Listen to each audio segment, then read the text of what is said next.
저는 유달리 그 죽음과 관계된 소설을 많이 썼습니다. 뭐 알고 보면은 대부분의 저 소설이라는 것이 그 죽음하고 관계가 되지 않는 소설들이 거의 없다고 저는 생각을 하는데, 그럼에도 불구하고 저는 그 삶으로 삶과 관계된 죽음이 아니고 죽음 그 자체에 대한 나름대로 경험도 있고 해서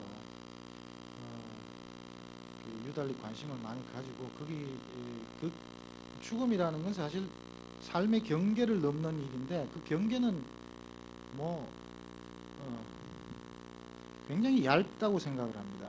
그 얇은 경계에서 저는 그 깊이가 있다는 어떤 생각을 가졌고, 그 깊이 속으로 들어가지 않으면은 삶이라 그러는 게 진정으로 살아갈 수 있을까라는 문제, 뭐 이런 것들을 제가 나름대로 생각했기 때문에 죽음의 깊이 속으로 들어갔던 소설들, 이런 제가 뭐 지금 등단한 지 13년 만으로 13년인데 그 대부분의 저의 창작이 그곳에 있지 않았나라는 생각입니다. 그리고 지금도 마찬가지고 앞으로도 아마 그 제가 발견하지 못한 그 얇은 경계라고 우리가 알고 있는 그 죽음의 깊이 속으로 들어가지 않을까, 평생에 걸쳐서 그렇지 않을까라고 생각을 합니다. 근데 제가 아무리 죽음의 깊이 속으로 들어간 삶을 살고 그런 것들을 창작했다고 하지만은 굉장히 이 죽음이라 그러는 것들을 전혀 모르는, 마치 들어간다고 생각만 했지 실제로는 전혀 들어가 보지 못한, 그게 어쩌면 인간의 한계인지도 모른다는 생각이 드는데, 제가 한 사람의 죽음과 결부된 사람을 만나고 오는 것이 저한테 뭐 그렇게 그 충격이라고까지 표현하지 못. 충격은 사실 제가 그 죽음을 이때까지 보았던, 목격했던, 그리고 죽음과 관계된 그 사람들을 만나고 했을 때 그 경험에 미루어 봐서 충격이라는 건 굉장히 뒤에 오는 것이라고 생각합니다. 그러니까 저희가 이제 군대 다닐 때 그런 장난을 많이 쳤는데, 앞 사람한테 이렇게 이제 식기 가지고 이렇게 타려고 이렇게 서 있으면은 라이터 불을 가지고 엉덩이에 이렇게 딱 대면은, 라이터 불을 댔다가 이렇게 떼고 나면은 아따고 이럽니다. 그거는 이제 경험해 보신 분들은 아실 텐데, 마치 그런 것 같아요. 불이라 그러는 게 직접 이렇게 엉덩이에 닿는데, 이 둔부가 살이 두꺼우니까 전달되는 뜨거움이 전달되는 뭐 그런 게 늦게 오는지는 모르겠지만은, 마치 이런 것처럼 충격이라는 건 저는 생각하건데, 충격적 사실을 목격하거나 경험하는 그 시간에는 충격이라는 게 사실 없다고 생각합니다. 그리고 한참 뒤에 무슨 가슴을 도려내는 것 같은, 내지는 바늘이든 뭐든 가지고 막 찌르는 것 같은 그런 느낌들을 받게 되죠. 그래서 저는 이걸 비로소 충격이라고 그러고, 그 다음에 이건 이제 그 충격이라는 말도 사용할 수 있지만은, 실은 이것이 그 죽음의 깊이 속으로, 죽음의 경계 속으로 살아서 넘어갈 수 있는 그런 우리한테 제공하는 그 기회가 아닌가라는 생각도 한편으로 합니다. 그래서 제 문학은 죽음을 다루는 제 문학은 일테면은 그런 충격이 실제적으로 우리한테 어떻게 일어나는가 하는 모습들을 보여주는 거예요. 저는 개인적으로 굉장히 스토리텔러라고 생각을 하는데, 평론가들은 저를 전혀 그렇게 봐주지 않습니다. 굉장히 관념적이고 사변적이고, 그러니까 뭐 서사하고는 전혀 관계없는 사람처럼, 그렇게 작가처럼 그렇게 여기시는데, 문학을 그토록 연구를 하신 분들이 그렇게 얘기를 하니까 저는 전혀 스토리텔러가 아닌 게 되고 마는데 저는 굉장한 스토리텔러라고 생각합니다. 그러니까 소설가로는 딱이죠. 이를테면. 근데 방식이 조금 다르다고 생각을 합니다. 그러니까 저는 이야기가 사변적이고 관념적 전달 방식을 취하는 이야기라는 거죠. 그러니까. 근데 우리가 흔히 알고 있는 스토리텔러의 그 소설은 우리가 익숙해서 그렇게 받아들이기 쉬워서 그것이 소설이라고 생각을 하지만은 사실은 그건 과연 그것이 개인으로서 인간의 본질, 그 다음에 그 개인들이 이루는 관계로서의 사회, 이런 것들의 본질을 건드릴 수 있을까라는 부분에서는 저는 극히 의심스러워하는 사람입니다. 그러니까 저는 철학과 소설을 다른 두 개라고 생각하지 않습니다. 그랬을 때 비로소 저는 작가로서의 삶과 그 작가를 아우르고 있는 한 개인, 한 생활인으로서의 그 사람이 둘이 아니라고 감히 얘기할 수가 있는 거죠. 우리는 대체로 두 개 내지 다중의 삶을 산다고 생각을 합니다. 그러니까 이를테면 그게 뭐 미분할 수 있으면 극히 미분되게 돼 있죠. 가령 정체성이라는 문제를 드러내게 되는 이유가 바로 거기에 있고, 이를테면 주부, 직장인, 국가에 종속된 사람, 혹은 어떤 조직에 속해 있는 사람, 이런 미분화된 삶과 그것들을 아우르고 있는 전체로서의 개인, 그런 것들이 다를 수 있는가라는 부분이죠. 근데 우리는 달라도 된다고 얘기들을 합니다. 가령 도스토옙스키를 예를 들면은 그 사람은 도박꾼의 삶을 살았죠. 그리고 때로는 반체제적인 삶을 살았고, 때로는 감히 그 작가의 전형이라고 얘기하기에도 엄숙한 어떤 한 모습들로 살았습니다. 그러면 어떤 것이 도스토옙스키인가를 얘기했을 때는 그 답이 나오지 않습니다. 근데 이렇게는 질문할 수가 있죠. 그 답을 굳이 찾을 필요가 있는가라는 거죠. 근데 저는 답을 찾지 않으면은 그 작가를 읽는다는 우리 행위가 거짓이라는 생각이 듭니다. 그러니까 독자가 작가보다 사실은 더 중요한 몫을 하고 있는 이유가, 작가는 여러 가지의 삶을 방기하듯 살아갑니다. 그러니까 이때 방기라는 거는 제가 좀 과장스럽게 표현하긴 했지만은 그 방기는 몰입을 포함하는 방기입니다. 그러니까 작가로서 온전히 살아갈 때의 몰입이 다른 삶에서 보면 그건 방기가 되는 거죠. 그런 식의 방기입니다. 그런 방기된 여러 가지 삶, 제가 아까 전 말씀드렸던 그 미분화된 그 삶으로서의 어떤 그런 삶이라 그러는 것들이 그걸 읽어내는 우리의 삶, 그러니까 내가 누구인가라는 걸 질문을 스스로한테 던졌을 때 자기가 내는 질문들이 미분화된 삶을 바라보는, 삶에 묶여 있는 데서 생기는 질문이고 답이라는 거죠. 그건 저는 용납을 하지 못하겠더라고요.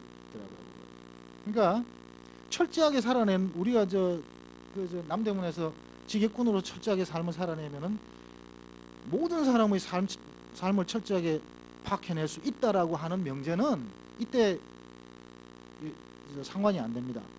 그러니까 이건 뭐냐 하면은 그 사람은, 그러니까 모든 사람의 삶을 철저하게 파악해낼 수 있는, 오래도록 남대문에서 지게꾼으로 살았던 사람은 그야말로 우리가 인정하지 않고 잘 모를 뿐이지, 그 사람은 철저하게 미분화된 삶을 살았던 사람들을 성의 있게 바라봤던 거죠. 이를테면은 도스토옙스키라는 어떤 한 작가 내지는 도박꾼 내지는 반체제를 반체제인으로서의 삶 전체를 다 보게 됐다는 거죠. 그것을 작가는 오직 작품으로만 보여준다는 거죠. 그러니까 저는 전업작가인데 전업작가의 삶이라 그러는 게 요즘 와가지고 글만 써서 먹고 산다는 이 말이 마치 무슨 그 명가의 보도처럼 아무 질문에나 던집니다. 그러니까 제가 상업주의적으로 막 흘러가도 당신 왜 그렇게 그 문학의 성취감 같은 것들을 버리느냐, 왜 상업주의적으로 가느냐라고 했을 때 먹고 살아야 되니까라고 얘기하는 거죠. 그러니까 그러면 많은 사람들이 인정을 해줍니다. 그래, 오죽하면 그렇게 했느냐, 몇 번 봐주자라는 거 되죠. 근데 저도 사실은 그런 염두하에 소설을 쓴 적이 있었습니다.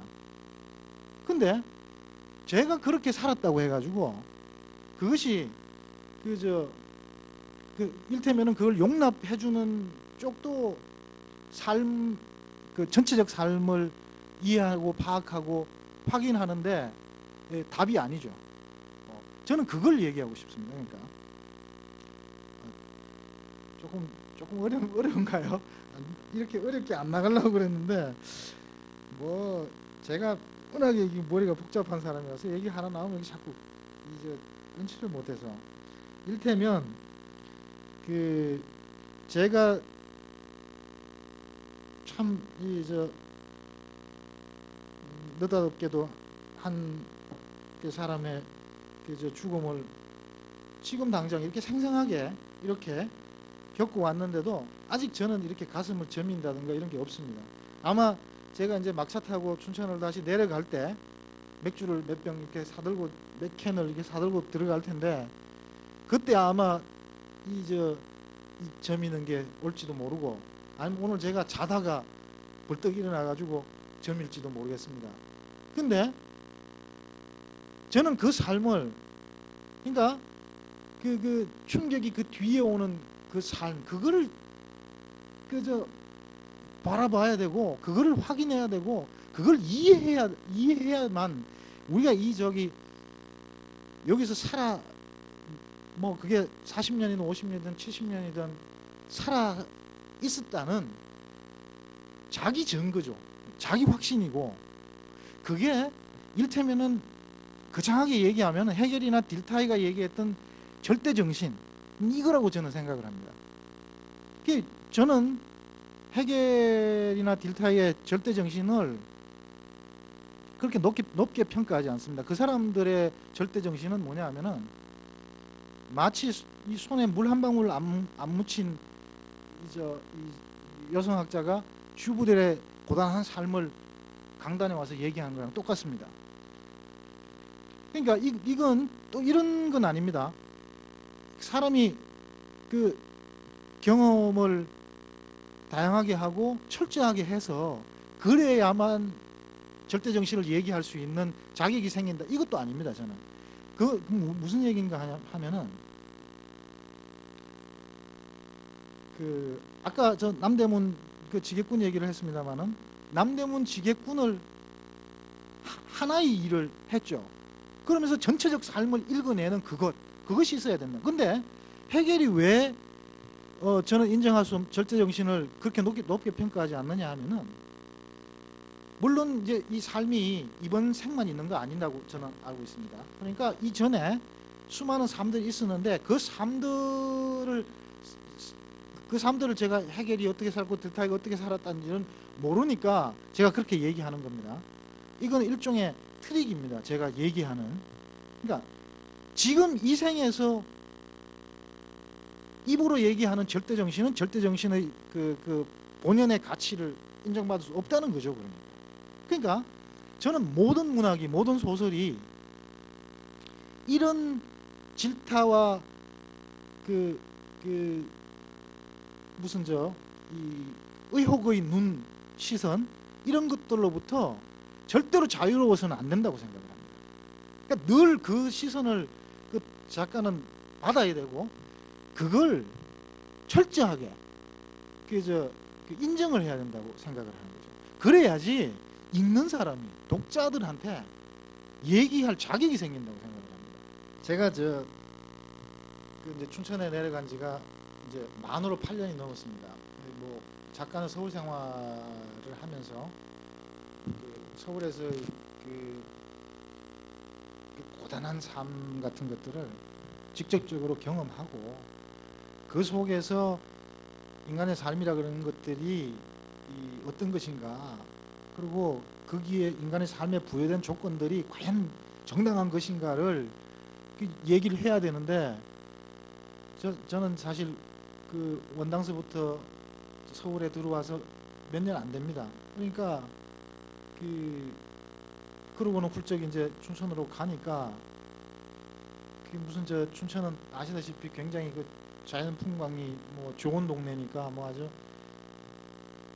뭐 편안하게 이렇게 사는 것 같이 이렇게 느껴지는, 자연 속에서 사는 것처럼 이렇게 느끼고 이래서 저는 많이 손해를 보는 것 같은데, 춘천은 확실히 좋은 동네입니다. 저한테는 물론 타관이지만 한 8년 사니까 이제 그 주변의 산들은 거의 다 올라갔고, 뭐 그 물이 잔잔한 물이 주는 뭐 그런 깊이, 저는 이제 저의 8년 동안의 문학을 이제 잠수의 문학이라고 그러는데, 제가 그 고향은 포항입니다. 그러니까 바닷가 동네죠. 바닷가 동네에서 어릴 때 봤던 그 강렬한 물결을 지닌 그 물하고는 전혀 다른 아주 잔잔한 그 물 속으로 깊이 들어갈 수 있는, 그러니까 바다에서는 들어가려고 그러면 뭐 그 경랑 때문에 너무 힘들 것 같은데, 여기서는 한없이 내려가도 다시 아무것도 떠오르는데 방해가 되지 않을 것 같은 그런 어떤 잠수, 그런 의미에서 잠수인데, 그 이제 사실은 저한테는 굉장히 도움이 된 동네입니다. 그러니까 그게 그것이 삶의 깊이든 죽음의 깊이든 속으로 들어가도록 만드는 어떤 역할들을 해줬으니까요. 이제 제가 춘천에 가서 이제 서울에서는 감히 꿈꾸지도 못했던 차를 한 대 샀습니다. 차를 사가지고 이제 도로 연수를 이렇게 한 일주일 받고, 그래서 이제 겁이 나서 시스는 최승호 씨라고 있죠. 그 최승호 씨 동생이 최계선 씨라고 역시 시를 쓰시는 분인데, 저하고 비슷한 연배입니다. 미리 춘천에 내려와 있어요. 근데 뭐 오래 서울 생활을 하다가 이제 서울 생활이 너무 고단하니까 이제 춘천에 내려와서, 그분은 고향이었는데 그분이 이제 운전을 잘하니까 옆에다 태우고, 제가 아는 이제 또 절에까지 가가지고 스님한테, 저는 절하고 아무 관계가 없는데 가서 이제 무사고를 비는 이제 기원을 딱 하고 내려왔습니다. 내려왔는데 초보니까 뭐 브레이크를 밟으면 꽉꽉 밟게 되죠. 그러니까 자꾸 이렇게 넘어지니까 그 집사람이 뒤에 있다가, 당신은 부드럽지 못하게 말이야 그 브레이크를 자꾸 밟는다고, 그러니까 사람이 자꾸 이렇게 힘들게 만든다고, 그 초보라는 걸 인정하지 않고 그렇게 얘기합니다. 그래서 이제 저는 부드러움 이걸 가지고 이제 딱 긴장하면서 차를 몰고 가는데, 그 신호등에서도 이렇게 부드럽게 밟습니다. 그러고는 부드럽게 밟으면 성공이다 내심 이제 속으로 그러면서 그럭저럭 이제 집으로 옵니다. 이게 최신이 야 이게 초보치고는 운전 잘한다는 얘기를 들어가면서, 근데 이제 저기 언덕을 하나 딱 넘어서 집이 거의 다 왔는데 골목이 하나가 있는데 좌회전을 해서 차가 하나 들어오고 있었어요. 그러니까 제가 이제 넉넉한 거리니까 부드럽게 하면서 천천히 브레이크 이렇게 밟고 가는데 이 차가 한없이 느리게 가요, 골목으로. 근데 그때도 저는 부드럽게 하면서 하는데, 이게 저 옆에 최시인이 이러는 거예요. 뭐해 밟어 이러는 거예요. 그 이제 밟어라는 게 부드럽게죠. 저는 밟어를 수식하는 게 부드럽게니까 부드럽게 밟다가 꽝 했습니다. 그게 이제 저는 이제 그 낭패감에 빠져가지고 이제 최신이 내리면서 그러더라고요.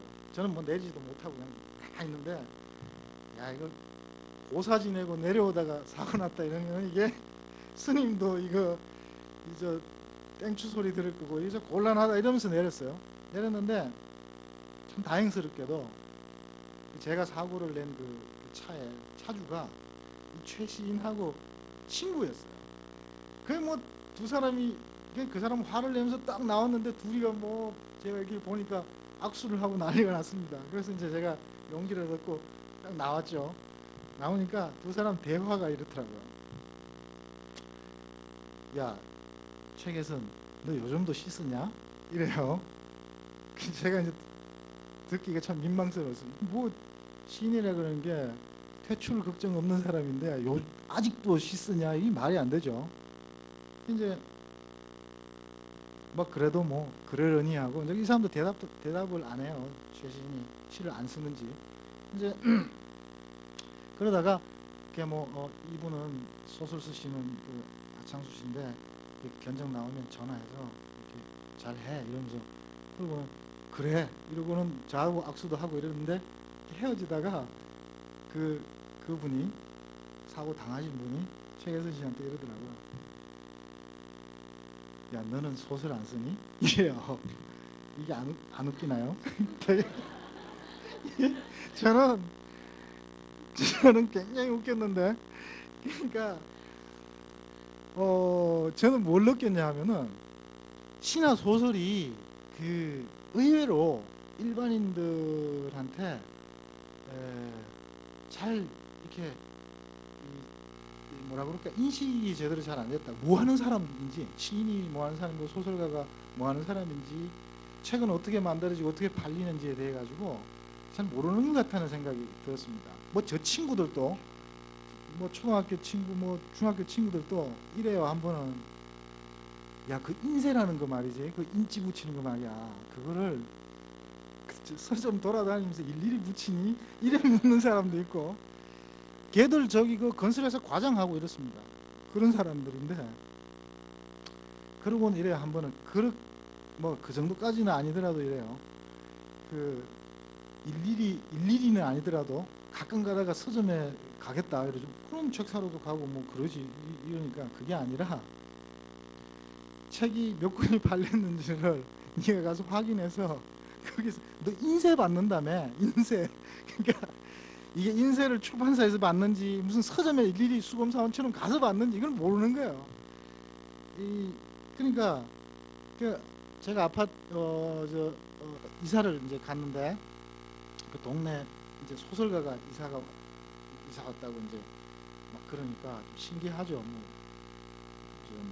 뭐 제가 사는 아파트 옆 아파트까지 하면 뭐 천여 세대가 사니까 그 세대에 딱 한 사람이 소설가가 있으니까 신기하게 생각하죠. 그러니까 같은 통로 있는 분들은 뭐 참 좀 이렇게 좀 영광스럽게도 생각하겠죠. 그죠? 그렇지 않나요?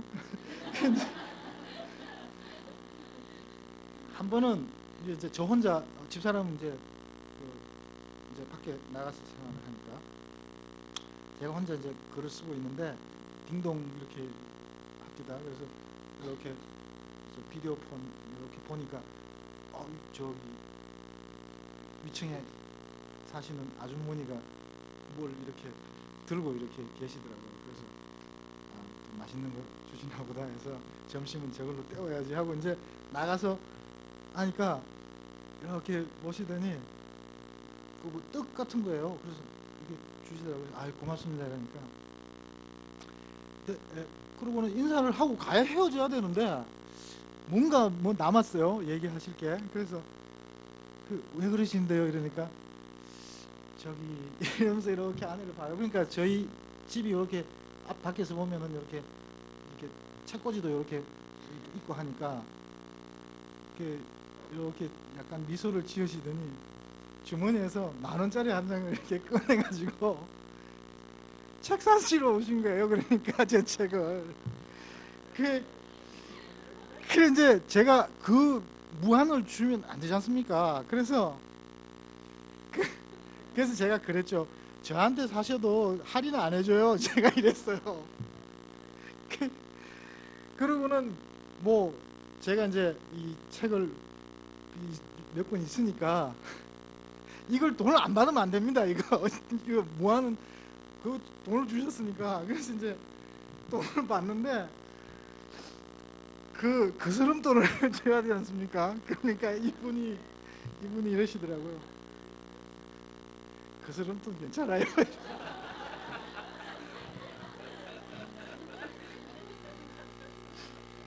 아, 그래서 제가 이제 이거 자꾸 이러면 이분이 이제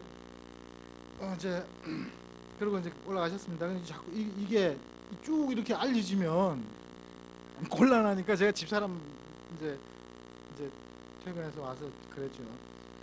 야, 이런 일이 있으니까 반상회를 소집하든가 해가지고 그렇게 이건 이제 사실은 이렇다는 걸 좀 알릴 필요가 있지 않겠느냐, 뭐 이런 적이 있었는데,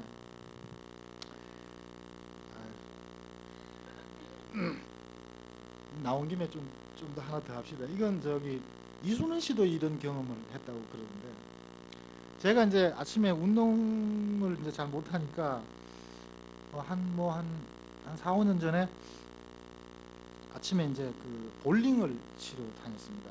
이제 볼링을 치러 다니니까 그 아침에 늘 오시는 분이 여러 사람 되니까, 그 중에 이제 그 모 기관에 이제 다니시는, 아침에 널널한 시간이 널널하신 분이 이제 그 저보다 연배가 조금 더 많으신 분이 같이 이렇게 한 레인에서 치기도 하고 이랬는데, 그러다가 이제 제가 원고가 뭐 쓸 게 있어가지고 제가 아마 한 달 정도 제가 어디 좀 들어갔다 못 뵙겠습니다. 잘 계세요. 이러면서 뭐 하러 가시는데, 글 쓰러 들어갑니다. 이제 이러니까 아, 그러냐고. 그래서 이제 한 달 지내고 왔습니다. 보니까 아이고 하영 이러면서 이제 악수하고 막 이러면서 많이 썼어요. 이렇게 아유 잘 안 돼요. 그러니까 그러고는 뭐 그때까지는 괜찮죠. 짐작하시겠죠, 무슨 얘기가 나올지.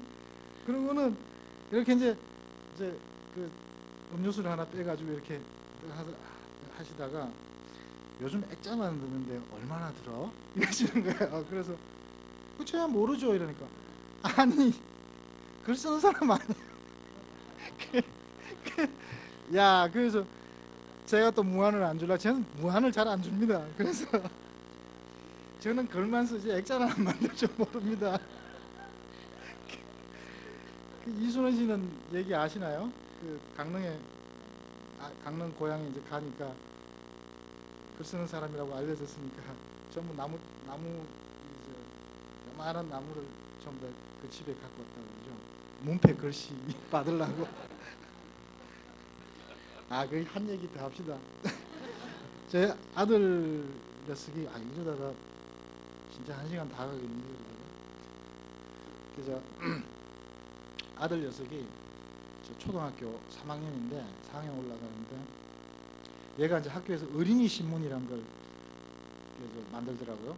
근데 어린이 신문을 만드는데 다른 애들이 전혀 하지 않는 짓을 하나 했죠. 그래서 학교 거기 바깥에 게시문 이렇게 딱 붙여놨는데 뭐 했냐 하면은 어린이 신문 이렇게 딱 만들어가지고 형 밑에 5단 통광고를 딱 합니다. 그래갖고 제 소설을 딱 이렇게 해놨죠. 그러니까 선생님은 아시죠? 이제 그 학부모 어떤 사람인지 아니까 애들이 딱 이제 이게 뭐냐고 막 이러니까 우리 아빠 소설이라고. 그러니까 얘들이 소설가가 뭔지 잘 모르죠. 그러니까 우리 아빠 소설가야 이러니까 에이 거짓말하지 마 뭐 이런 식으로 됐죠. 그 애들은 소설가라는 게 뭐 대단하다고 생각을 하는 거죠. 그러니까 얘가 거의 이제 이 울상이 됐죠. 진짜야. 그러니까 하루는 뭐 한 10명 데리고 왔습니다, 집에. 그래서 이렇게 눈치를 막 보더니 얘가 이제 제가 집에 가면 이렇게 제 소설이 나온 게 이렇게 한쪽에 이렇게 꽂아놨죠. 그 일일이 다 뽑아가지고 사진도 확인시켜주고 이제 이러는 그런 일인데, 얘한테 사실은 컴플렉스가 하나 있더라고요. 그러니까 뭐냐 하면은 넥타이 메고 양복 입고 넥타이 메고 이제 출근하는 남자분들, 이분들에 대한, 아빠는 그렇지 못한 사람이에요. 늘 집에 있고 집에 있으니 참견을 많이 하죠. 야, 뭐 저는 자유롭게 키우려고 그러는데도 막 그러죠. 그리고 또 그 한 10살 정도밖에 안 된 애한테 사상과 철학이 담겨 있는 얘기를 하지 않습니까? 그러면 이러죠. 네 앞으로 커서 모델래 이런 얘기는 안 하지만 그하고 거의 그걸 내용은 똑같은데 말만 다른 뭐 그런 식으로 이제 하고. 근데 이런 뭐 교육들이 효과가 있었는지 걔가 5살 때 만 4년 얼마 됐을 때 할머니가 돌아가셨는데 그 할머니 죽음을 보고 30행의 시를 쓴 적이 있었습니다. 그게 저 베스트셀러라는 그 잡지가 있죠. 거기 보면 어린 왕자를 찾아서라는 코너가 있는데 저희 아들 때문에 생긴 코너입니다. 그거 보면 그 맨 마지막 줄이요. 우주의 슬픔에 잠겨라고 끝납니다. 그 소설 그 시가 오늘은 제가 갖고 오진 않았는데 뭐 교육의 효과라고 저는 자부합니다. 근데 걔가 학교 가고 요즘은 일기도 뭐 한 3줄 이렇게 써요. 일기도 개판입니다. 이건 무슨 저 말도 안 되는 얘기를 막 쓰고 이러는데 그게 무슨 때문인지 모르겠어요. 제가 요즘 뭐 느슨하게 풀어줘서 그러는지 이제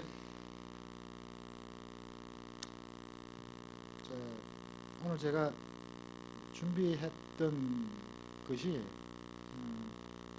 그 서두에 많이 상당 부분 얘기를 했었는데 그 작가로서의 삶과 작가가 포함되어 있는 그 생활인으로서의 삶이 두 개인가 같은가 다른가 하나인가 둘인가 라는 문제. 저는 그것이 하나이어야 된다고 생각하는 사람입니다. 그것이 하나로 살지는 못하고 있습니다. 저도. 그래서 저 일종의 소설이 제게 있어서 소설이라고 하는 것은 이 저 거창한 얘기가 아니고 도 닦기입니다. 저한테 있어서는. 그러니까 돌을 닦다 보면은 뭐 미망에 빠지기도 하고 마가 들리기도 하고 그러듯이 그런 어떤 그 삶대로 가고 있다고 생각하는데 저는. 그러니까 뭐 그런데 저는 작가이기 때문에 그 느슨한 작품, 뭐 흔히 얘기하는 타작이라는 것, 이것들을 낼 권리는 없습니다. 저는 돈을 받고 저 가격이 매겨져 있는 소설책을 내어서 그걸로 살아가는 사람이기 때문에 이걸 이런 식으로 저 느슨하게 산다는 것이 저 직무유기죠, 이를테면은. 근데 그 작가 후기라는 거 이렇게 이 소설책들 보면은 대체로 그런 얘기를 해놨습니다. 나는 직무유기한 것 같이 살지 않았냐, 뭐 구요서도 그렇게 써놓고 뭐 윤대영이도 쓰고 뭐 다 쓰죠 뭐. 근데 그 아무리 다 모든 사람들이 그렇게 쓴다 하더라도 그것들을 저 중언부언한다고 생각해 주시지 말기를 부탁드립니다. 그건 어떻게 보면은 자기도 그렇게 쓰기 싫은데 그렇게 그 죄책감에 사로잡혀서 산다는 거죠. 그러니까. 저는 그것이 훌륭한 삶이라고는 뭐 생각하지 않지만은 훌륭하게 살고 싶어하는 사람이라는 생각은 듭니다. 그러니까 나중에 그런 거 써놨는 거 보면은 대체로 그게 이제 뭐 등단하고 한 4, 5년 뭐 이렇게 됐을 때 가장 뭐 여러 가지 그 자책감에 많이 사로잡힐 때 보통 쓰는 거거든요. 그러니까 한참 지나면은 그것까지도 그 중언부언이었구나. 이것도 쓸데없는 이 일이었구나. 뭐 말이었구나. 뭐 이런 생각들을 하게 되죠. 그러니까 저는 이제 작가만이 직무유기를 느끼고 거기에 대해서 죄책감을 느끼고 살아가야 한다고 생각을 하지 않습니다. 저는 모든 사람들이 자기 삶은 직무유기가 아닌가라는 것들을 늘 던져놓고 살아가야 되지 않는가라는 생각입니다. 이를테면 뭐 맹자식으로 얘기하면은 뭐 1일 3성이 되는 거죠. 그러니까 근데 3번을 하든 6번을 하든 뭐 반성의 조건들은 다 다르다고 생각을 합니다. 그러니까 뭐 생활으로서의 반성도 들어갈 것이고 그 미부 아까 제가 얘기했던 그 미부단의 삶에서 그 도출되는 그 뭐 반성의 조건들도 될 수 있는 거고 여러 가지 것들이 있는데 저는 그 하나 춘천에 내려가서 좀 그 전과는 다르게 고심했던 게 하나가 있습니다. 그건 뭐냐 하면은 그 우리가 전업작가라고 그러는 것이 실업작가다라는 생각입니다. 그러니까 전업작가는 말이 잘못됐다고 생각을 하는 거죠.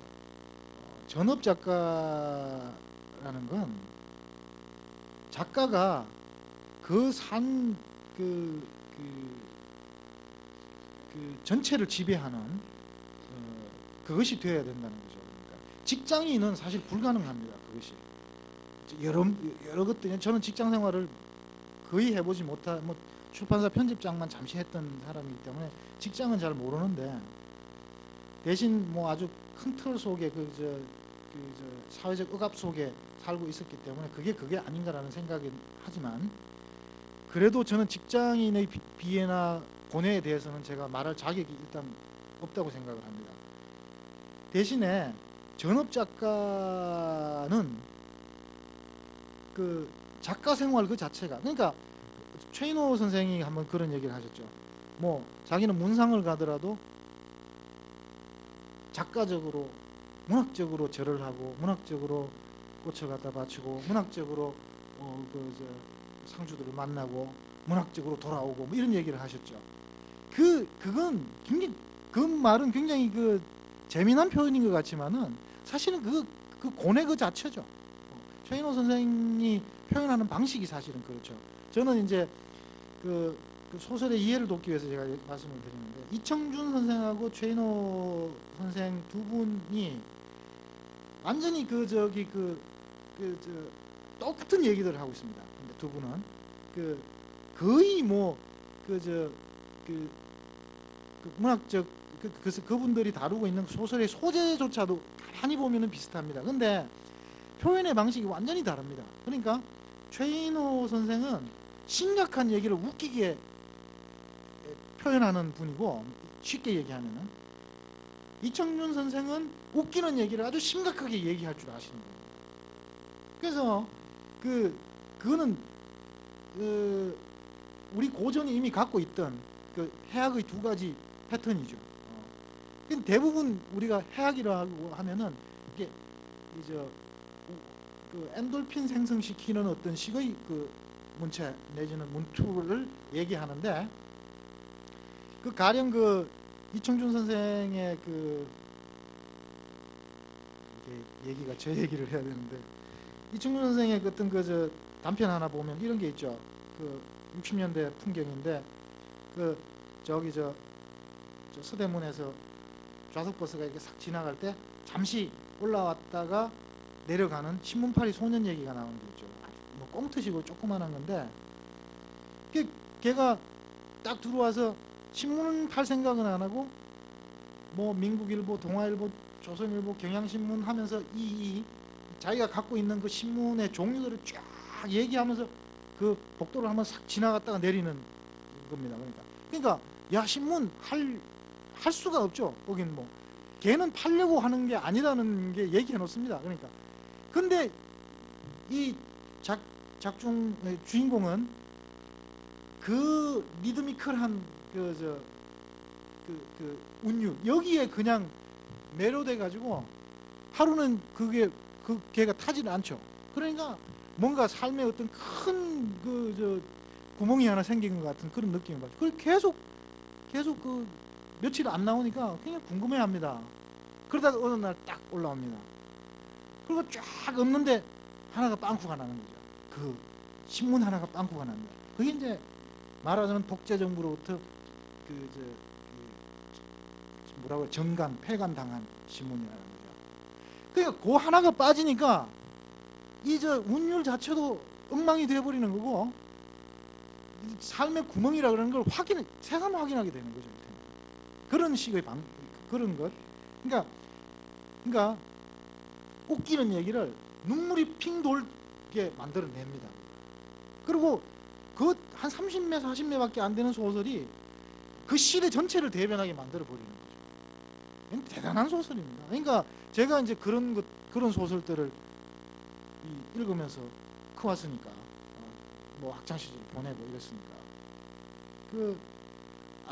이게 문학이라는 게 대단하다. 저는 소설가들이 신적인 존재라고 생각했습니다. 그러니까 감히 저는 소설을 쓰겠다고 생각을 못했습니다.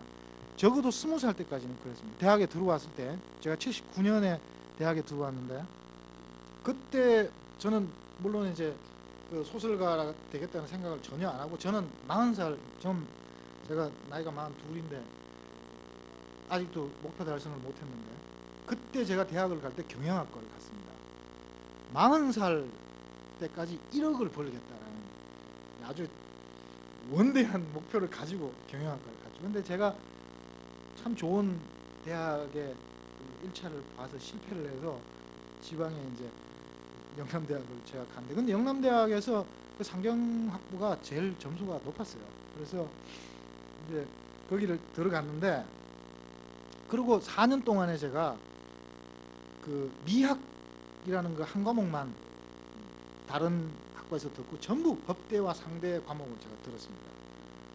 그리고 제가 성적이 굉장히 좋았습니다. 제가 그 10손가락 안에 300몇 명의 학생들 중에서 10손가락 안에 드는 정도로 졸업을 했습니다. 지방대학이지만 그리고 성적이 거의 4점 가까이 됐습니다. 공부를 잘했죠. 그래서 제가 1억을 벌기를 포기를 했습니다. 물론 이제 3학년을 마치고 군대 가면서 제가 소설가가 되겠다라고 생각을 해서 4학년 한 해 동안은 그저 그냥 도서관에 처박혀서 책만 읽었던 사람이긴 하지만 제가 경제학과, 경영학과, 법학과, 행정학을 열심히 나름대로 석사도 아니고 박사도 아니지만은 열심히 공부한 결과 이 1억을 버는가 그러는 게 이게 무모하다 혹은 무슨 그럴 필요가 없다 이런 게 아니라 충분히 벌겠더라고요. 벌겠는데 벌 필요가 나는 안 벌어도 되겠다라는 생각이 들더라고요. 그래서 저는 이제 그 4학년 때 저 친구가 그 대학원에 조교를 했는데 걔가 이제 옆으로 이렇게 저는 이제 복학을 곧바로 못하고 이제 한 해 쉬고 복학을 했기 때문에 이제 틈이 많아가지고 제 친구들은 다 졸업하고 이러니까 제가 이제 친구라고 H 그룹 D 그룹 그룹 이러면서 좋은 원서는 추천서는 다 해가지고 저한테 주더라고요. 그래서 제가 고민을 하다가 제가 다 돌려줬습니다. 이거 들어가면 진짜 소설 못 쓰겠다는 생각이 들었던 거예요. 근데 참 이 경험을 그래도 한번 멋있게 한번 시키려고 그랬는지 제가 소설가가 되고 난 뒤 그러니까 87년에 졸업을 했습니다. 2월에. 그리고 87년에 제가 등단을 했는데 한 해 동안 제가 막 이렇게 집에 나이가 26, 7 되니까 동을 받는 게 웃기고 막 이래서 이제 혼자서 막 살아가는데 도저히 안 되겠더라고요. 그래서 이제 등단을 했습니다. 87년에 했는데 막 그때 상금이 200만 원이었는데 그 200만 원 다 까먹고 나니까 이게 안 되겠더라고요. 그래서 이제 지금은 없어진 저 대구 지역에 큰 건설 회사가 있습니다. 최근에 없어졌죠. 여러 가지 비리 때문에. 근데 그 회사에 제가 이제 취직을 하려고 원서를 넣었습니다. 이렇게 서류 심사 통과하고 그다음에 필기 시험 치고 이렇게 딱 통과했는데 면접을 딱 이제 갔습니다.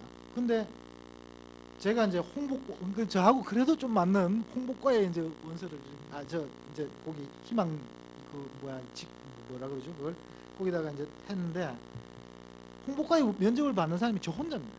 그러니까 이 사람들이 이 사람은 소설가니까 뭐 이 딱이다 해서 이제 혼자 면접을 시킨 거예요. 합격시킨 겁니다. 그러니까 그러면서 이제 그 총무과장 되시는 분이 딱 이제 의자에 앉아 있으니까 악수를 하면서 우리 홍보과 일이 많이 밀려 있어요. 이 얘기를 하시더라고요. 그래서 난 좀 소설을 많이 못 쓰겠다라는 생각은 들었지만 그래도 뭐 잘하면 되겠지 하고 이제 기분이 좋더라고요. 이제 면접에 들어갔으면 그러니까 여러분들이 이렇게 계시는데 이런저런 얘기를 하시다가 그 소설가신데 그 데뷔 작품이 어떤 거냐고 이렇게 물으시더라고요. 그래서 제가 뭐 동학을 전공하는 대학원생, 박사 학위를 받는 대학원생 얘기입니다. 뭐 신체적인 그 조건이 이제 그 자기의 그 신체적 결함과 그 동학혁명의 어떤 그 성공하지 못함 같은 것들 관계되고, 그리고 또 하나 인물이 이제 동생이 군대 갔다가 뭐 방황하고 적응하지 못하고 하는 그런 여러 가지 것들, 그리고 그 시국 문제에 관해서 고민하는 뭐 이런 얘기라고 그러니까 안색이 조금 변하신 것 같아요. 그때가 87년 아닙니까? 87년, 88년 이렇게 되니까 이런 질문을 딱 던지시더라고요. 우리나라가 왜 그 외국으로부터 구미 선진국들로부터 개방 압력을 받는다고 생각을 하냐고 이렇게 물으시더라고요. 그래서 저는 이게 이제 입조심을 해야 되는데 지금 우리나라가 민주화가 안 돼서 그렇죠. 이랬습니다. 저는 확신을 가지고 있었기 때문에 그런 거죠. 가령 저는 일본이 개방 압력을 저는 전혀 받지 않는 나라이지 않습니까? 그건 민주화가 됐기 때문에 그런 거죠. 근데 이게 다시 얘기하면 뭐냐 하면은 압력에 대한 충격을 흡수할 수 있는 능력이 민주화라는 거죠. 사람도 똑같습니다. 사람이 민주화가 되지 않으면은 압력으로부터 자꾸 이렇게 그걸 압력으로 받아들이는 거죠. 삶의 조건들이 전부 자기한테 부정적으로 다가옵니다. 자기가 스펀지 같은 역할을 할 수 있어요. 그것들을 다 받아들여야 되는 거죠. 경직돼 있고 완고하고 자기 삶의 조건들을 딱 갖춰놓고 자기 문학은 이런 거고 자기 삶의 태도는 이런 거라는 것들을 딱 갖고 있는 사람들은 결국은 외부에서 들어오는 모든 것들이 하물며 바람이나 뭐 공기 같은 것들도 자기를 훼손시키려고 하는 적과 같은 존재가 돼버리는 거예요. 그 얘기를 했습니다. 그래서 그냥 나온 겁니다. 그러니까. 그리고 그 얘기는 제 얘기도 아닙니다. 그 당시에 한국일보 논설을 보고 제가 마침 그게 일이 안 되려고 그랬는지 그날 제가 그걸 사설을 보고 뭐 너무 공감을 했기 때문에 아마 이게 자연 발생적으로 나온 것 같아요. 그러니까 딱 이러시는 거예요. 넌 소설가인데도 나이도 27살씩 먹은 사람한테도 이 사람아 딱 이러는 거야. 그 사람. 나이도 많죠. 그 사람. 이거 저 경영학 4년 공부한 사람이 말을 그렇게 하냐 이러는 거예요. 그건 우리나라가 국제 마케팅이 안 돼서 그렇지 이렇게 얘기하는 거예요. 저는 국제 마케팅 원론 뭐 전부 A 플러스입니다. 저 세 과목 네 과목. 근데 저는 경영학 4년 동안 공부를 잘했기 때문에 뭘 얘기하면은 경제가 나라를 살린다든가 경제가 국민을 살린다는 얘기가 얼마나 가증스러운가를 압니다. 아닙니다. 이거는. 그러니까 절대 정신을 아는 사람이 경제를 하고 국가를 운영해야 되는 거죠. 이때 절대 정신이라 그러는 건 철학하라는 얘기가 아닙니다. 자기 삶을 토철하게 사는 사람들이 해야 된다는 거죠. 자기 삶을 살아가는데 여러 가지 방법들을 많이 갖고 있는 사람들이 하기 때문에 절대 정신하고는 전혀 다른 방향으로 가고 있는 거죠. 그 사람들 어떻게 그 사람들은 어떤 이론이 던져주는 그 껍데기를 그냥 수용합니다. 이를테면은 현대사회가 그렇게 해야죠. 수요가 공급을 창출한다고 그러죠. 이게 자본주의 그 확실한 논리 아닙니까? 천만의 말씀입니다. 현대 자본주의 소비사회는 공급이 먼저 돼요. 이를테면은 뭐 하나 만들어내잖아요. 그러고 광고하지 않습니까? 그것이 유혹한다고요. 그러니까. 그러면 우리의 욕망이 거기에 야합하게 되고 수요하게 됩니다. 이것이 경제 법칙이지 어떻게 수요가 공급을 창출한다니. 이 필요는 뭐 발명의 어머니라는 말도 이 굉장히 지엽적인 얘기입니다. 이거. 가령 영적으로 굉장히 발달된 어떤 한 사회가 있다고 생각합시다. 그때 이 시계는 아무 소용이 없습니다. 그 사람들은 시간이 구애받지 않기 때문에 그렇습니다. 그렇다고 인생을 마냥 소비하고 낭비하고 덧없이 삽니까? 그 사람들만큼 철저하게 사는 사람들이 없죠. 2000년, 3000년 전에 자동차 같은 거 하나 있다고 한번 생각해 봅시다. 그 누가 타겠습니까? 그걸 안 타는 이유가 기름이 없고 뭐 운전할 줄 모르는 이게 이유가 아닙니다.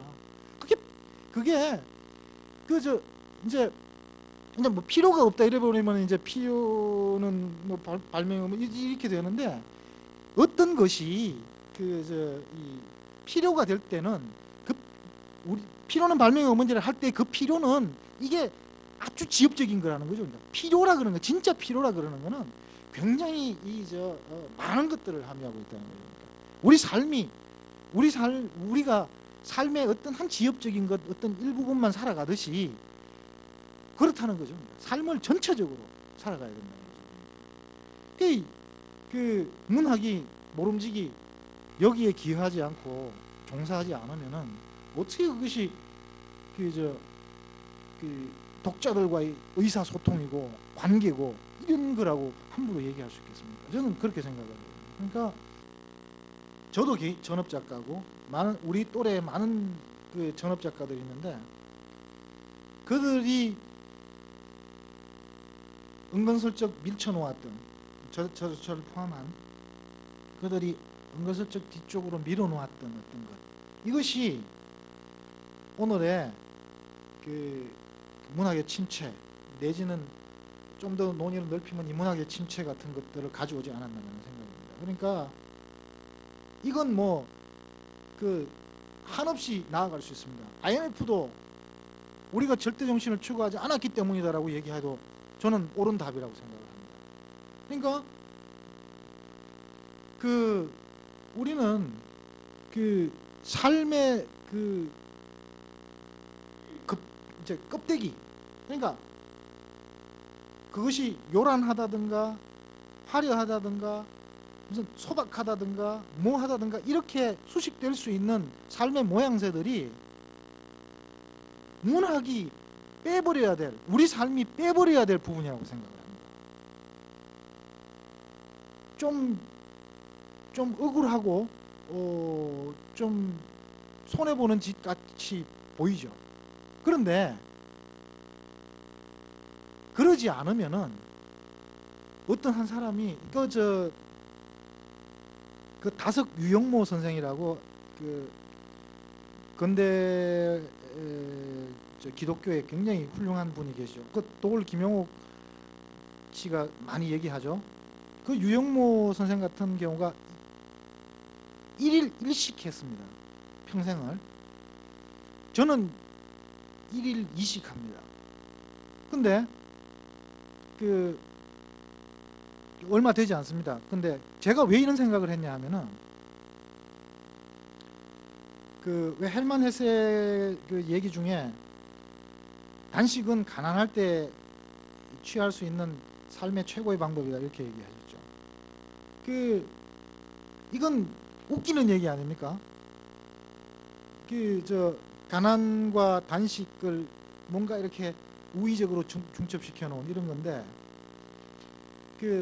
원래 단식이라 그런 건 인도에서 나왔는데, 이 단식이 카스트 제도의 최상층인 브라만들이 행하던 것이었죠. 그냥 배에 기름기가 찬 사람들이 하던 일이었습니다.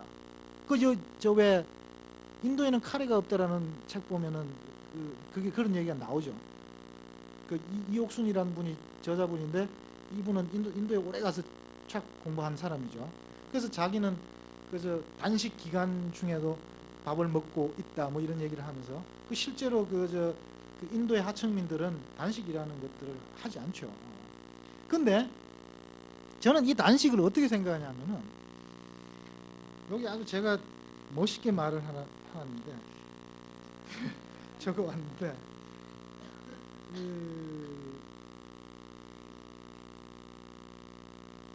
단식은 재활용입니다.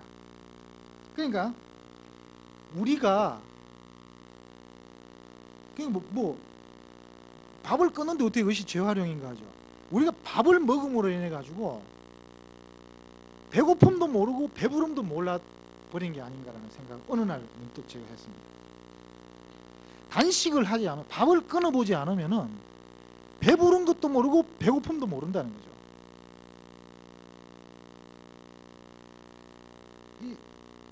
여기 제가 한번 읽어볼게요. 단식 내지 절식을 해야 되는 이유는 작가는 프론티어이기 때문에 그렇다. 이 개척자는 무조건 절식을 해야 된다. 절식은 굶주림을 알게 하고 포만을 알게 한다. 굶주림이나 포만은 우리가 그렇게 화두로 삼았던 돈, 경제를 알게 한다. 자연스러운 겁니다. 그리고 봉사가 어떤 것인지를 알게 된다는 거죠. 더불어 사는 삶을 알게 된다는 거죠. 이때 절대정신은 헤겔이나 딜타이의 절대정신과는 다르고, 이것이 인간이 시공간적 한계 때문에 현실의 모두를 경험하지 못하는 상황에서 그 모든 것을 경험하게 해주는 어쩌면 유일한 방법인지 모른다라는 게 제가 단식의 개념입니다. 저한테 있어요. 유태 신비주의 중에 하시디즘이라는 그룹이 있는데, 그 하시디즘 사람들은 이렇게 한답니다. 배가 고프면은 배가 막 꼬르륵 끓고 막 이러면은 네가 배가 고파하는구나. 그러고는 밥 안 먹는데요. 그러고는 막 이렇게 위장이 찢어질 듯이 막 아프죠. 그러면은 네가 참 배고파하는구나. 그런데 그건 넌 내가 아니야. 그건 니지 내가 아니야. 그러고는 한없이 배가 고파. 한없이 배가 고파지면은 배고픔을 잊어버리게 됩니다. 그럴 때 딱 이러죠. 네가 이제 제정신을 찾았구나. 내가 밥 한 술 떠주지. 그러고는 밥을 먹는답니다. 저는 이 얘기를 딱 책에서 읽고 이 정도까지, 그러니까 그거를 경험하라는 얘기 아닙니다. 저는 그걸 이해하라는 얘기죠. 그걸 이해하면은 우리가 많은 것들을 이해할 수 있으리라고 생각합니다. 저는 이런 점에 있어 가지고 문학이 어디로 나아가야 될 것인가. 그리고 저는 뭐 그다지 그렇게 상업주의적인 판타지 소설도 제가 많이 읽고 뭐 합니다만, SF도 많이 읽고 합니다만, 그런 것들이 존재한다는 자체를 부정하거나 그것들을 뭐 시덥지 않게 생각한다든가 문학판을 흐린다든가 그리고 본연의 문학을 잠식한다든가 이렇다고 생각하지 않습니다. 저는 그렇게 그것에 대해서 그렇게 싫어하고 분노하는 시간이 있으면은 작가가 본연의 그것들, 삶의 본연의 그것들, 다시 말해서 누누이 얘기합니다만 절대정신 추구하는 쪽으로 가자는 거예요. 절대정신을 추구하는 데는 스토리텔러도 가능하고 관념도 가능하고 뭐 동화도 가능하고 시도 가능하고 뭐 다 가능하다고 생각을 합니다. 다만 제가 한 13년 뭐 해보니까 문학의 본연의 모습이라 그러는 것이 이 정신을 추구하는데 상당히 효과적이고 합당한 어떤 장르다, 매체다라고 생각이 들었던 거죠. 그래서 제가 그 직장을 포기하고 이 작가 생활을 하게 된 것을 매우 다행스럽게 생각을 하고, 지금도 이렇게 참 겉으로는 멀쩡해 보이지만은 이제 생활이 좀 그렇거든요. 이게 그런데 뭐 그렇다고 해서 뭐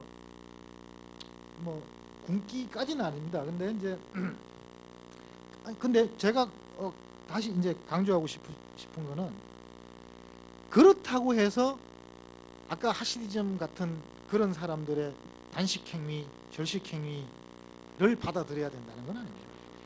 그런 거하고 아무 상관없이 그걸 우리가 수용해야 된다는 거죠. 그 저는 이제 작가만 이렇게 했습니다. 근데 많은 사람들이 그 단식과 절식을 한번 해볼 필요가 있지 않을까라는 생각이 듭니다. 제 친구 중에요, 저 춘천에 그 감리교 목사하는 친구가 하나 있습니다. 얘는 그 글도 많이 쓰고 글이 굉장히 좋습니다. 그래서 제가 그 글을 읽고 한번 막 정수리가 콱 터지는 것 같은 느낌을 받아가지고 산호자라는 호를 제가 지어줬습니다. 이게 뭐냐 하면은 흩어놓을 산자하고 항아리 호자, 그래서 항아리를 흩어놓는, 항아리를 깨버리는 사람. 근데 그때 항아리라 그러는 건 뭐 미망과 암흑으로 잔뜩 들어가 있는 항아리를 깨준다 그래서 제가 붙여줬는데, 걔는 1일 1식 합니다. 근데 이게 아침에 일어나면요, 뭐 먹냐 하면요, 단식이 재활용이라고 제가 말씀드렸지 않습니까? 그때 얘는 그걸 그야말로 현실적으로 실천하는 사람입니다. 아침에 오줌을 먹습니다. 자기 오줌. 자기 오줌을 요만큼 먹습니다. 뭐 많이 먹는 건 아니고. 그래서 제가 물어봤어요. 왜 먹냐 이러니까 나를 알기 위해서 한다고 먹는다는 거죠. 아침에 오줌 맛을 보면은 내 놈이라는 놈이 지금 어떤 상태인가를 안다는 거죠. 술 먹고 먹은 다음 날은 오줌 맛이 엉망이라는 거예요. 이거 목사입니다. 목사인데 술을 잘 먹습니다. 저하고도 많이 먹고. 근데 근데 정신이 아주 맑았던 날 잠을 자면은 한 3시간 내지 4시간을 자도 굉장히 맑은데, 그때 오줌 맛은 맥주보다 더 맛있다 이렇게 얘기하는 거예요. 그 저는 감히 오줌 먹을 생각은 안 합니다. 그리고 저는 비아냥거리죠. 왜 똥도 먹지 이렇게 얘기하는데, 그 사람을 보면서 뭐 저는 따라할 필요도 없고 뭐 그렇게 생각하는, 모든 걸 어떻게 다 따라합니까? 그러니까 참 그렇게 사는 놈도 있구나라는 거 하는 거죠. 근데 그 사람의 행위를 통해서 제가 봅니다. 저것이 절대정신입니다. 절대정신으로 가려고 하는 거구나. 그러니까 그 사람은 크리스마스 때, 저는 뭐 안 가봐서 모릅니다만은 그 같은 사람들 얘기 들어보면 예수님 생일이니까 이제 바치래요. 뭐 선물을 바치래. 그러면은 뭐 여러 가지 오지 않습니까? 뭐 주스도 오고 뭐 막 여러 가지 오는데, 이렇게 보다가 샴페인이 한 병이 있는 거예요. 그러니까 이번 크리스마스 때 있었던 거예요. 그러니까 그 뭐 얼굴이 뭐 화색이 확 도면서 그냥 딱 해가지고 딱하게 흔들어서 빵 하면서 이제, 그러니까 이 교회만 한 60명 70명 정도 되죠. 근데 교회는 참 좋습니다. 근데 빵 터뜨리니까 이게 누가 시킨 것도 아닌데 생일 축하합니다 나오는 거야 이게. 그 모습이요, 저는 안 봤지만은 그 60명 70명 되는 절대정신하고 한 사람의 절대정신이 그냥 맞아떨어가는 거 아닙니까? 이때 헤겔이나 딜타이는 진짜로 쪽팔립니다. 그 저는 제 소설이 누가 이 말이야 읽고 그런 그 감흥들이 그냥 나오는 그런 게 됐으면 하는, 그 이제 작가는 사실은 그 신도들을 그 눈이 앞에서 볼 수 없기 때문에 참 불행한 존재인데, 저 어딘가에서는 여기에도 뭐 몇 분이 계실지 제가 보이는데요. 그분이 있으리라고 생각합니다. 그분과의 교감, 보이지 않는 어떤 교감 같은 것들이 작가로 살게 하고, 작가의 삶이라 그러는 것이, 소설의 삶이라 그러는 것이 그 작가와 다르지 않다. 둘이 아니라 하나고 같다라는 사실을 제가 단순한 희망이 아니고 그렇게 믿고 있습니다. 그리고 앞으로도 그렇게 살고 싶고, 제가 만약에 그렇게 못 살았다면은 그렇게 살고 싶은 욕망도 있습니다. 그래서 제가 여러 가지 또 원고지로 따지면 한 40-50매 되는 걸 내가 준비를 했는데, 어떻게 그 부분의 일부분만 얘기를 해가지고 제가 좀 아쉽기도 하고, 근데 뭐 제한된 시간이 있고 하니까 오늘 제가 다음 기회가 있으면은 말씀드리기로 하고, 더 좋은 방법은 이제 제 소설을 이렇게 사서 보시면은 제 말보다 뭐 재밌겠습니까만은 그래도 뭔가 저와 공유할 수 있는 뭔가 있으리라고 생각을 합니다. 그리고 우리 문학이 많이 침체되어 있는데 워낙에도 문학을 좋아하시겠지만은 많이 읽어주시고 그리고 뭐 그 사람들이 어떤 뭐 다른 어떤 존재 공간에 사는 사람들이 아니다. 작가라는 사람들이 나와 그야말로 언제든 공유할 수 있는 사람들이라는 심정을 가져주시면 고맙겠고 끝맺고 싶지가 않아서 자꾸 이렇게 꼬고 하는데 여하튼 뭐 여러 가지로 문화진흥원 측에서 이렇게 배려해 주셔서 너무 고맙고 또 이런 기회를 제가 가졌으면 좋겠습니다. 일방적인 생각이긴 하지만 고맙습니다. 그러면은 오늘 주제랑 상관없이요. 하정수 선생님께 궁금하신 점이나 뭐 질문하실 거 있으면은 자유롭게 질문을 해주십시오. 선생님 전업 작가시라고 그러셨잖아요. 근데 전업 작가들 중에 작업을 하는 행위고, 근데 좀 출퇴근 시간도 없고 나름대로 집에서 하루 종일 작업을 하실 텐데 집중력을 그래도 유지하시려면 나름대로 나태해지지 않게 자기 집 안에 틀어박혀서 작업하실 때 나름대로 자기를 컨트롤한다든지, 저는 전업 작가들이 어떻게 자기의 그 나태함과 싸울 수 있는지 되게 궁금했거든요. 그게 제일 궁금합니다. 예.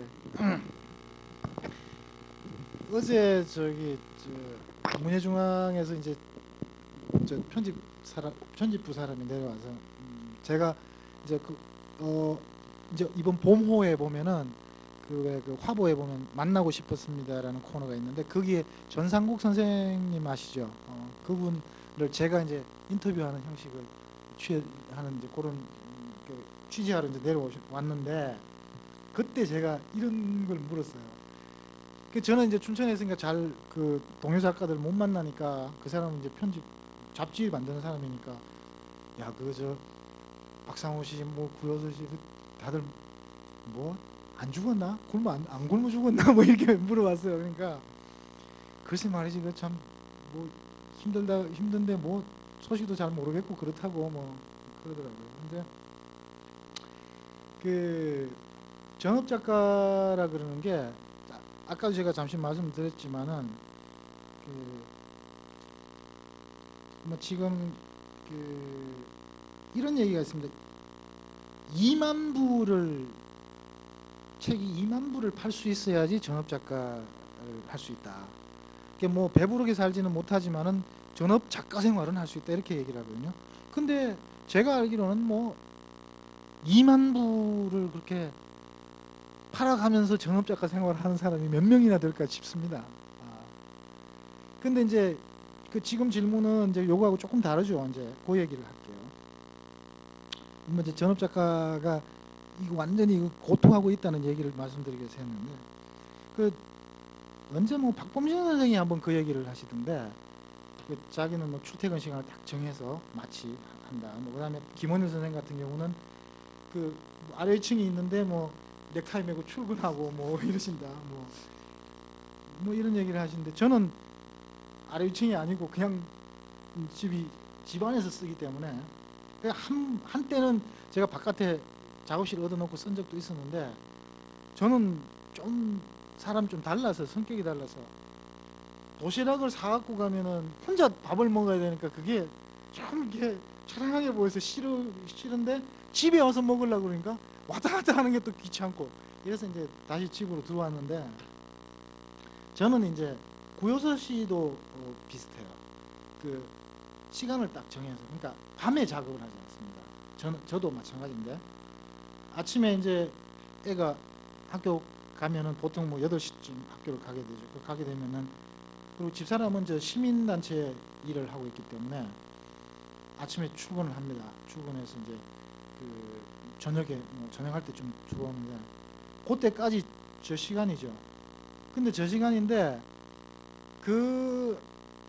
특별하게 집중력을 가지기 위해서 뭐 다짐하고 뭐 이러는 건 없습니다.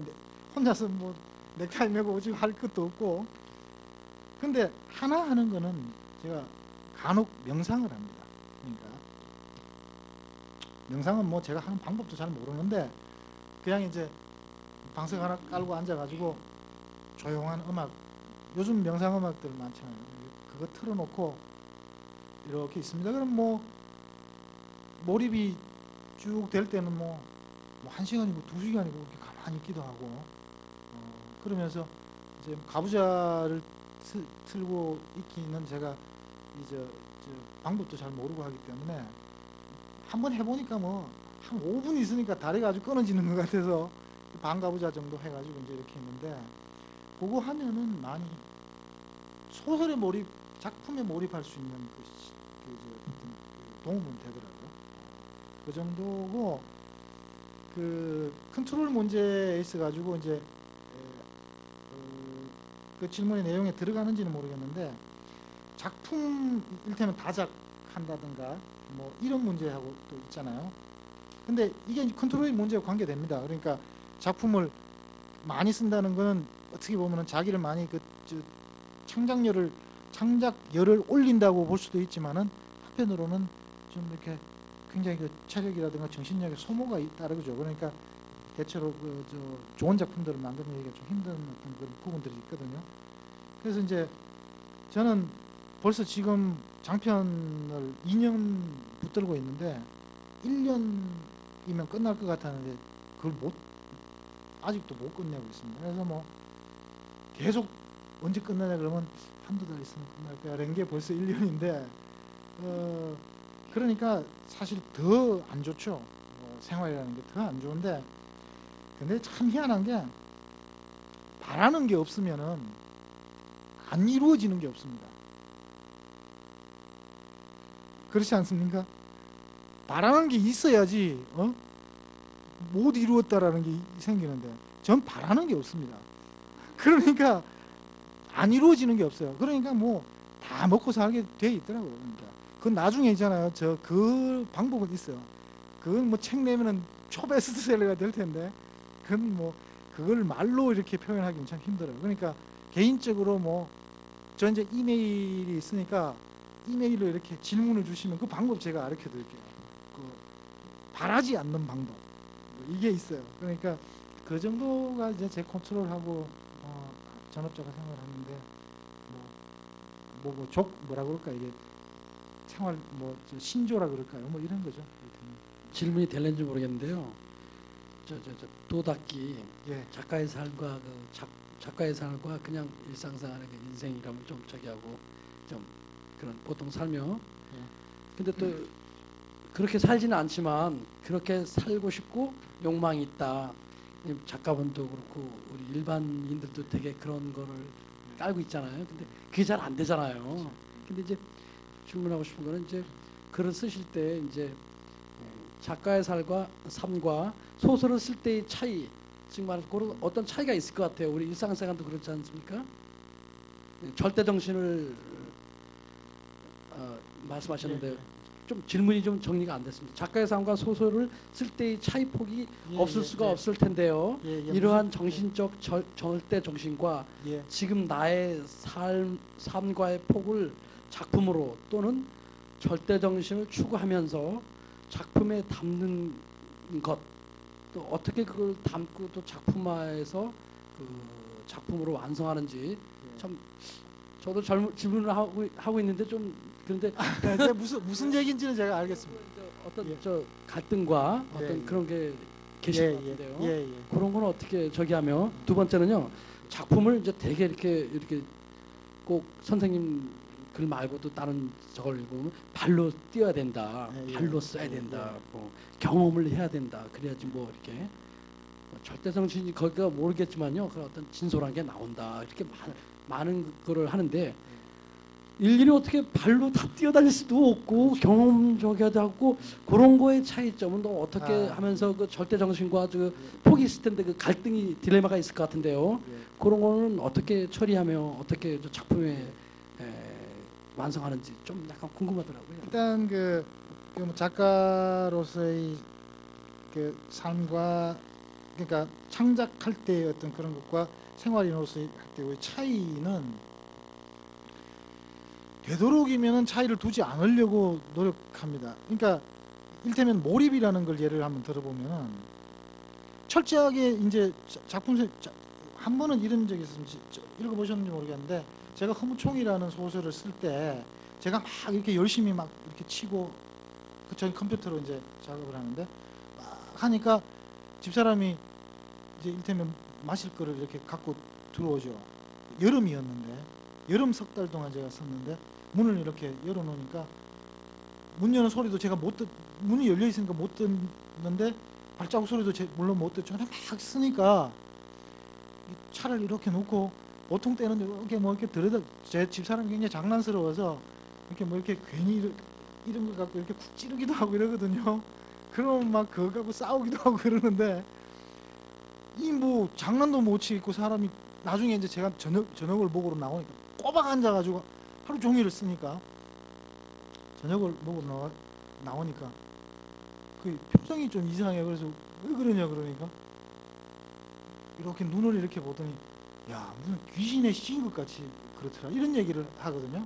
그러니까 이 그 몰입입니다. 그러니까 저는 그 얘기 들으면 참 기분이 좋죠. 왜냐하면은 그래도 소설을 이렇게 열심히 쓰는구나라는 게 되죠. 저는 거창하게 절대 정신이 아니고 그걸 이제 그렇게 생각을 하거든요.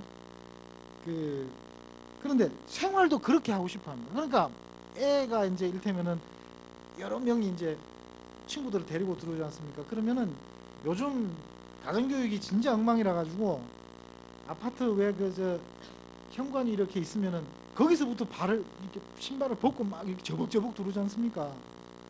그리고 뭐 인사도 안 하고 뭐 그럽니다. 그러면 이제 남자이니까 남자애들을 많이 데리고 오죠. 그러면 집합 그 바쁜데도 집합에서 이래서 앉아 해가지고 너 왜 이러는지 아냐 이러면 뭐 모릅니다. 그러고 장난스럽게 그러죠. 그러면 가만 이제 쥐어박을 수는 없고 왜 그 얘기 있죠. 한 아이를 교육시키려고 하면 그 동네가 나서야 된다고 그 책도 있지 않습니까? 그 말을 이 책은 안 읽었는데 그 말은 맞거든요. 그러니까 저는 그렇게 물론 그 애의 엄마 아버지가 해야 될 몫이지만은 우리 집에 왔으니까 제가 해야 되죠. 그러니까 그런 식으로 일테면은 이제 그런 식으로도 하고 그리고 누구한테 이렇게 뭐 만나서 이렇게 술을 한잔 먹고 뭐 얘기를 하고 약속을 하고 뭐 이런 거 하더라도 되도록이면 내가 좀 고릅다는 게 이게 경상도 말인데 아시겠습니까? 좀 피곤하더라도 그게 막 열심히 내가 할 수 있는 데까지 해보려고 하는데 그래서 이제 왜 이렇게 참 성의를 다 못하면은 나중에 후회하죠. 그냥 부끄러워하고 그 사람 만나면은 뭐 이게 좀 미안하기도 하고 그러죠. 그런 건데 사실 보니까 이 소설 쓰기는 만만합니다. 왜냐하면 몰입이 가능합니다. 몰입의 장치들을 갖고 있기 때문에 그렇죠. 몰입 안 하면 못 쓰게 돼 있는 거죠. 그러니까. 근데 이제 생활이라 그러는 게 이제 문제인데 이제 노력은 하려고 그렇게 합니다.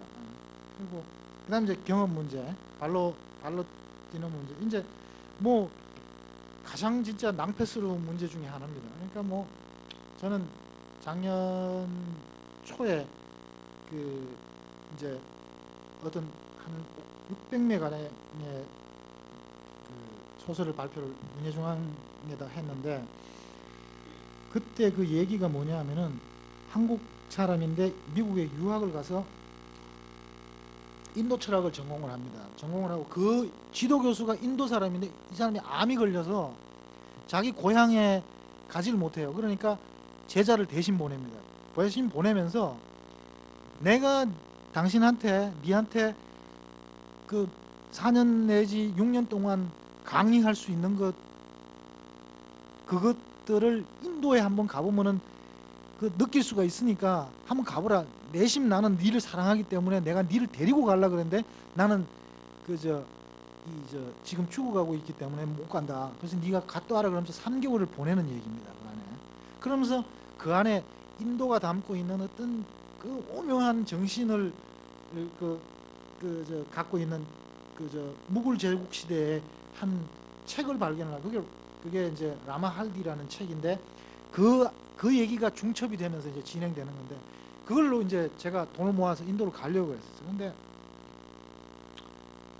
그 발로 뛰어야 되거든요. 왜냐하면 제가 그 얘기를 하는데 제가 안 가보면 됩니까? 그러니까 그걸 근데 못 갑니다. 여러 가지 이유가 있습니다. 그게. 그래서 야, 그 궁리 하다가 인터넷을 뒤집니다. 저는 이제 인터넷을 많이 하니까 인터넷을 이렇게 뒤지다가 야, 인터넷 뒤지니까 이건 가는 것보다 안 가는 게 낫더라고요.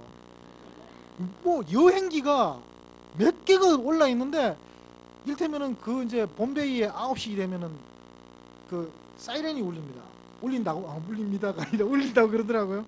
근데 그거 bombay에 안 가보면 모르잖아요, 사실은. 근데 그 사람이 그런 여행을 해놨더라고요. 그게 뭐냐면 시계를 사람들이 많이 안 갖고 있으니까 그 가난한 사람들을 위해서 이제 9시라는 걸 알려준다는 거죠. 9시면 보통 일을 시작하는 시간입니다. 그래서 이제 이 얘기를 교묘하게 이제 장치를 탁 해놓습니다. 이게 뭐 여러 가지 이 사이렌이 여러 가지 것들을 암시한다. 뭐 이러면서 나온 얘기도 있겠는데 저는 이제 발로 뛰는데 인터넷이 제 발을 대신 해주는 것도 있어요. 그러니까 인터넷을 열심히 뒤져보는 것도 작가로서 발로 뛰는 몫을 해준다는 생각도 들고요. 그래서 아까 질문 중에 그런 어떻게 다 발로 일일이 뛸 수 있느냐 하고 할 때 좋은 어떤 방법들이 될 수 있는 거죠. 그런데 경험은 굉장히 중요하다고 생각합니다. 근데 경험이 절대는 아니고 그 경험을 어떻게 자기화시키느냐, 어떻게 계속 얘기합니다만은 절대정신화 시키느냐 하는 문제가 남아 있으니까요. 그게 이제 작가의 몫이 아닌가. 작가가 그가 어떤 작가인가라는 어떤 걸 보여주는 뭐 바로미터라고 그럴까요? 그런 게 아닌가 하는 생각이 듭니다. 우리 하창수 선생님께서 그 소설 중에 그 군대 얘기가 참 많이 나오지 않습니까? 그 군대 생활이 그 하창수 선생님의 삶에 어떠한 영향을 끼쳤는지 그 군대 생활에 대해서 느꼈던 점 그런 얘기 좀 해달라는 그런 쪽입니다. 아 예. 군대 얘기는 뭐 하자면은 뭐 몇 밤을 세워도 뭐 대부분 군대 갔다 오신 분들은 있겠죠. 근데 제가 아무래도 군대 소설 제법 쓴 사람이기 때문에 쓰지 못한 얘기도 사실은 제가 군대 얘기만으로 데카메론을 쓰려고 그랬던 사람입니다. 근데 뭐 주위에서 지겹다 그만 쓰라 이래가지고 제가 참 자의반 타의반으로 지금 뭐 군대 얘기는 막 그만 쓰게 되는 건데 혹시 받으셨는지 모르겠는데 참고 있죠. 거기 보면 군대 얘기에 관계된 뭐 기사나 뭐 이런 것들이 많이 있더라고요. 거기 보면은 한국일보 기자가 쓴 그게 있는데 최근에 썼습니다. 작년 5월에 그분이 이제 문학 공간을 찾아서 해가지고 저하고 같이 제가 직접 군대 생활을 했던 곳을 갔었습니다. 그게 뭐 이제 전방부대거든요. 이제 철책선 안에까지는 못 들어가 봤는데 주변을 거의 뭐 15년, 16, 7년 만에 제가 가봤는데 질문은 아마 그 군대 생활이 저 소설과 어떤 관계가 있는가 이제 얘기일 것 같은데 우선 말씀드리고 싶은 거는 군대가 저를 소설 쓰게 만들었다는 부분입니다. 그건 왜 그러냐 하면은 군대에서 제 세계관, 삶의 어떤 총체적 전환 이런 말을 제가 쓴 적이 있는데 완전히 바뀝니다. 그 바뀌는 데는 바로 중요한 진료로 작용하는 것이 죽음입니다.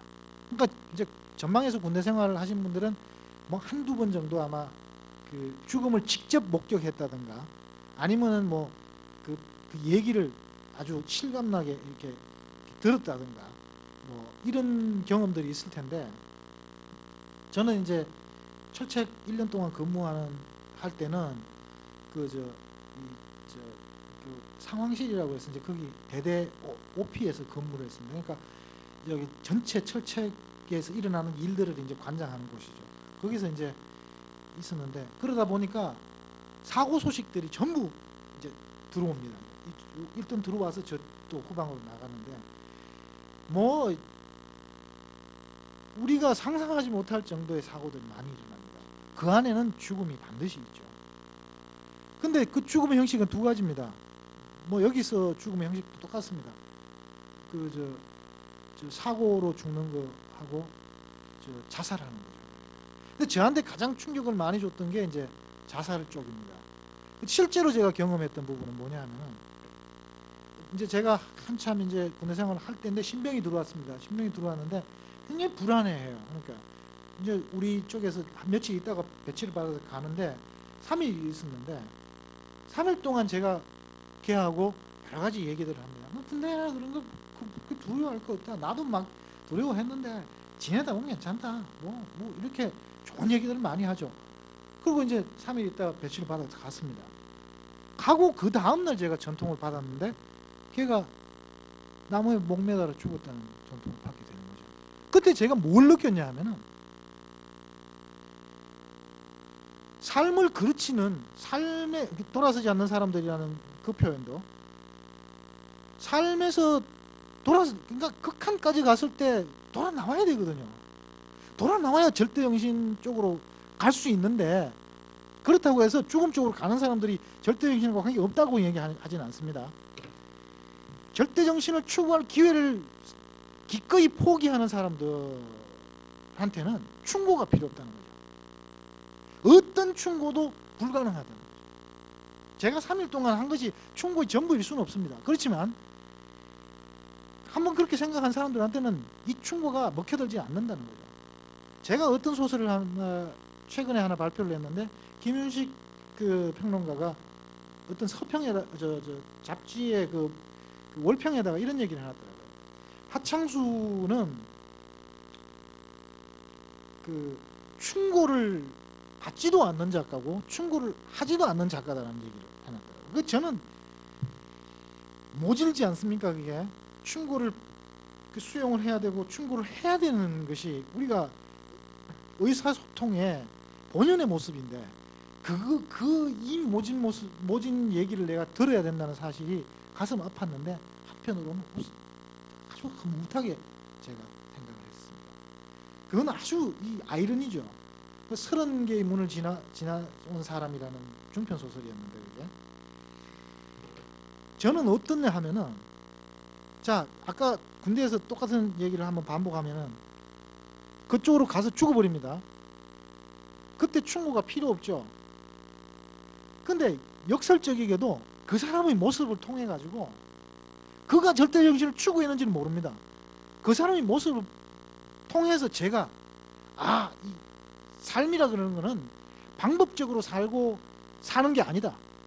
삶은 이런 방식으로 살아야 된다 그러는 것이 삶이 아니라는 거죠. 죽더라도 살더라도 무슨 뭐 작가로 살더라도 무슨 직장인으로 살더라도 여자로 살더라도 남자로 살더라도 그 방법이 중요한 것이 아니라 어떻게 사는 그러니까 그 속의 그 관념적 부분 우리가 관념적 부분이라고 얘기할 수밖에 없는 그것으로 살아야 된다는 거죠. 그러니까 만약에 방법적으로 살아가는 것이 옳다면은 우리는 하나의 훌륭한 모델을 놔두고 그대로 따라가면 됩니다. 모든 사람들이 그러면 예수처럼 살아가야 되고 모든 사람이 부처처럼 살아가야 되고 모든 사람들이 정아무개 같은 모델로 살아가야 되고 방아무개, 김아무개로 살아가야 되는 거 아닙니까? 우리는 이걸 알고 있어요. 알고 있는데 이렇게 살고 있는 것처럼 생각하지만 실제로는 그렇게 상당 부분 못 살고 있습니다. 저는 그렇게 생각을 하거든요. 그러니까 군대가 이런 식으로 저를 괴롭게 만들긴 했지만은 이 사고의 어떤 한 문맥을 발견하게 해주고 그 한 문맥이 저라는 하창수라는 한 개인의 어떤 그 관념의 폭을 넓혀준 어떤 계기가 됐다고 생각합니다. 군대가. 그래서 저는 이거를 풀어내려면은 단 하나의 방법밖에 없다는 거예요. 제가 할 수 있는 방법 중에 소설이라는 거죠. 그것이 이제 그렇게 생각한 그 배경에는 중학교 때부터 뭘 읽고 쓰고 했던 것들이 있었던 거죠. 그건 문예반에 있었느냐 내지는 무슨 작가를 희망했더냐 이런 거하고는 아무 상관이 없는 거죠. 그 이제 글쓰기가 이렇게 될 수 있었던 게 적어도 이렇게 작가로서 생활을 할 수 있게 된 기본적인 어떤 그런 것들은 있었으니까 제가 이제 소설 쓰겠다고 생각을 했겠지만은 그 전에 그건 중요하지 않다는 거죠, 저한테는. 그러니까 작가로만 살아야 된다고 하는 것들을 강조할 필요가 없더라고요. 저는 그렇게 해서 군대가 저한테 준 것은 그런 겁니다. 그러면 오늘 하창수 소설가와의 만남의 시간은 이것으로 마치도록 하겠습니다. 멀리서 와주신 하창수 선생에게 큰 박수 보내주십시오.